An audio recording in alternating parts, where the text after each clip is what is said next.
Alright, what's going on everybody? Anime Rainbow back with another episode. Today we'll be discussing Kaiju No.8 chapter 68. What is going on? Well, first things first, RIP to Isao. The last bit of consciousness that he had left is finally done. His fight is over. And we found out something very interesting this chapter when Isao's consciousness is fading away. He is responsible for everything that has been happening with Kaiju No.9 in regards to holding him back.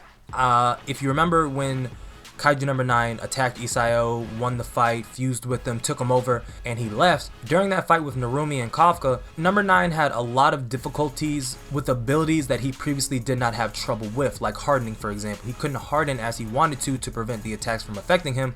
We didn't understand it at that time, but now with this clarity in this chapter, we know that it was Isao's consciousness that was doing that. So in all reality, he was probably fighting at about 80% back then, but now that Isao's consciousness is over, this current Kaiju No.9 is 100% of this current Kaiju No.9's power level. That is a scary thought because they barely managed to fend him off at the last attack, and had it not been for Isao's consciousness, then the entire defense force would have been destroyed.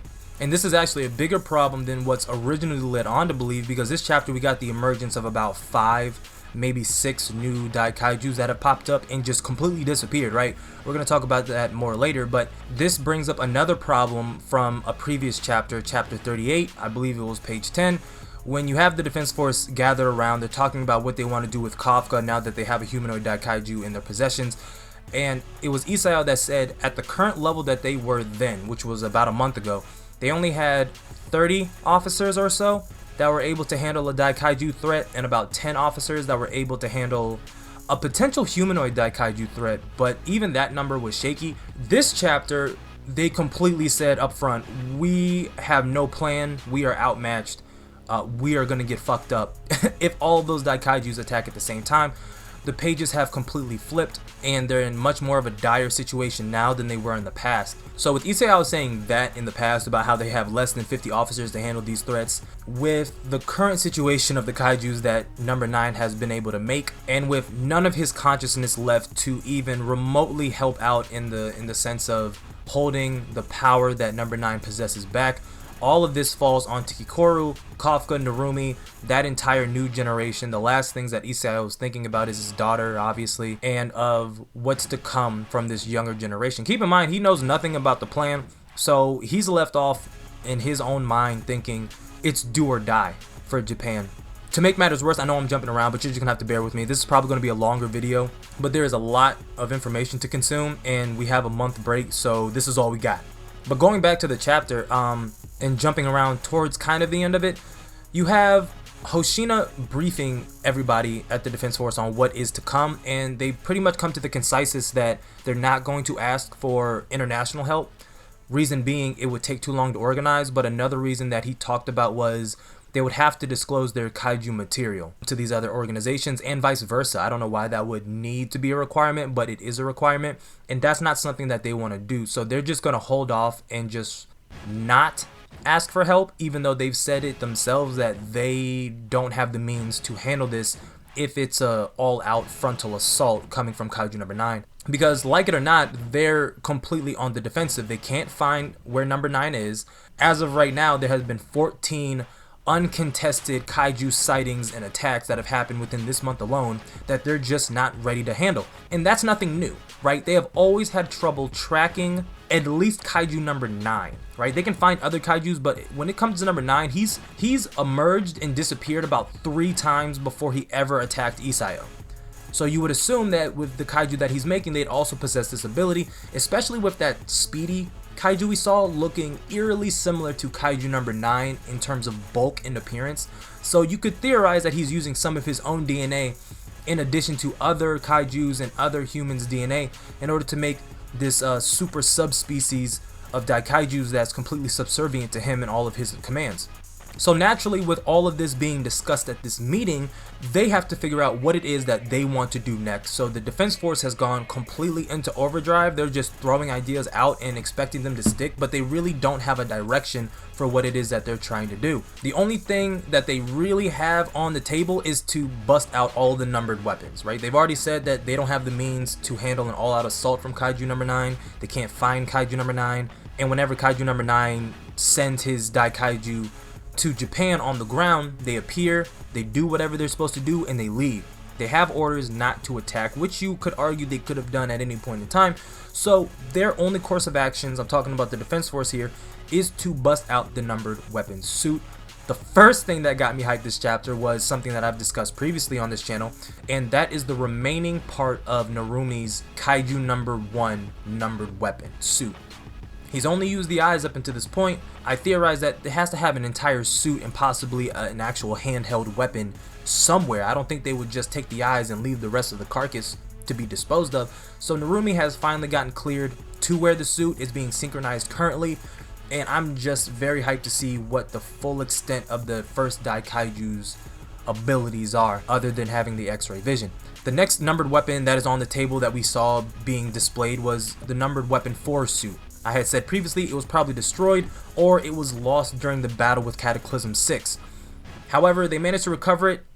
Does that mean Hikari lived? Maybe, or it just means that the suit was found. I'm going to talk about that a little bit later because something popped up that I just don't believe is a coincidence. Regardless, Hikari was about to be trained in order to learn to tame the numbered weapon 4 suit, similar to how we saw Reno do with the numbered weapon 6 suit, and I'm here for it. She's going to need it, very nostalgic, and if she's going up against Isao, that is going to be a bittersweet fight, to say the least. You have Hikaru wearing her deceased mother's suit, fighting her deceased father's body. Talk about dark. But something else interesting in terms of numbered weapon suits is that they have now greenlit suits 3, 5, and 7, okay? So we've seen, well, or we've at least heard 1 through 6, well, 1 through 7 now. Currently, and they're stuck between a rock and a hard place because at one end they want to take the suits and either move them all to a singular location, I believe it was the Kanto region, or they want to disperse it amongst Japan. My whole thing is that while yes, dispersing it seems like the smarter move, keeping them all close home might be a better one. And I don't mean keep them close to the chest in terms of lock them away. No, give them to the soldiers that you believe can possess these weapons and have everybody ready to mobilize. That was probably the biggest downfall of the attack that happened on Isao from number 9. Where was his backup? You know what I'm saying? Where were the other numbered weapon suits users? I had made the comment back when I reviewed the chapter. Had Kafka or Narumi been next to Isao when number 9 had attacked, number 9 would probably be destroyed right now. Now, you're definitely getting fucked up by him now, but I'm just saying back then, you know, there's power in numbers, so dispersing them, probably not the best idea if you only have, let's see, you have Narumi. I'm assuming the 4 captains all have numbered weapons too. So that's 4 right there. Then they have 3, 5, and 7. That's 8. You have Kafka. That's 9. 6. That's 10. Okay, so roughly 9 to 10 current numbered weapon users, if you were to activate them all at the same time, assuming all the captains also have numbered weapons. Okay, so assumingly you have about 10 numbered weapon users currently. Divide them up amongst the 30 or so officers that you have that have the potential to fight a Daikaiju that we talked about, they discussed back in chapter 38, and see where it goes from there. But grouping them all together might be the best bet, but you have to be able to move on a dime, because you had 5 Kaijus this chapter, 6 potentially, that were, it seems like they were teleported, because they appeared and then they disappeared. So if number 9 has teleportation technology at his disposal, they are in for a very rude awakening, especially since they haven't identified that that's how they're moving around.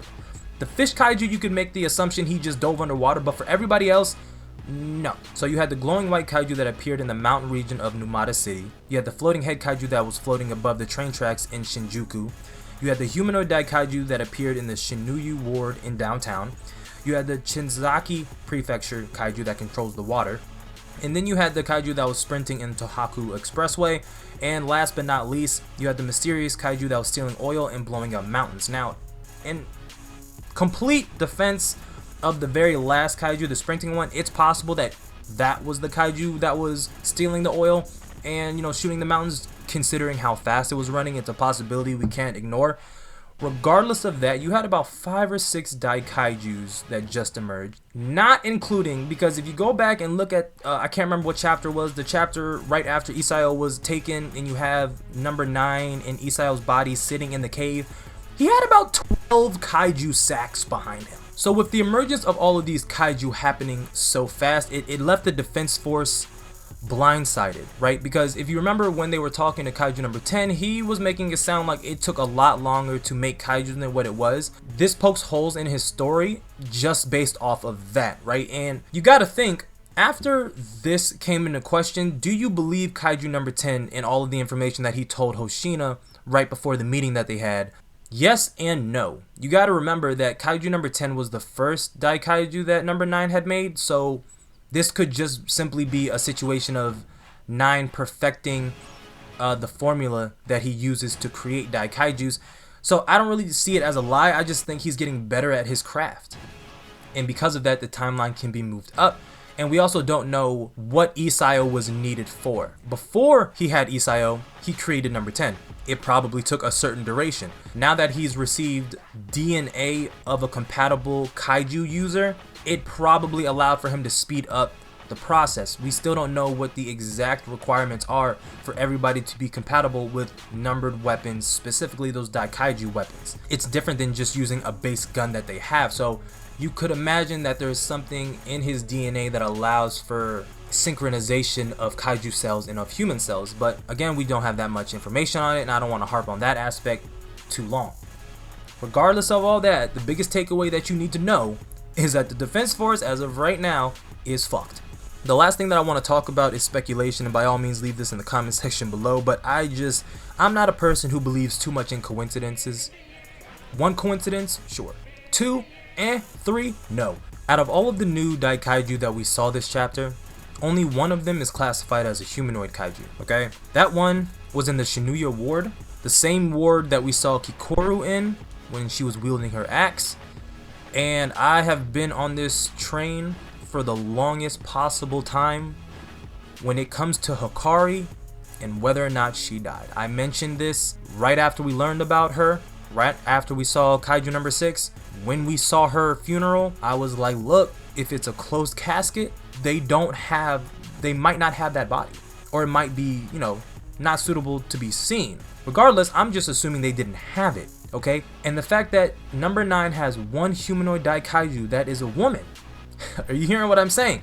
It gets a little scary. Also, you also have to think, they didn't actually show in that whole display of the number 4 suit, you didn't see the actual weapon. I'm getting ahead of myself. I actually have no evidence for that. Regardless of that, this is the only humanoid Daikaiju that we have seen. It is a woman. It's in the same prefecture that we've seen Kikoru in, and I'm just under the belief she's been turned into a kaiju. That's how I feel about it. I feel like there was a cover-up because she went full kaiju.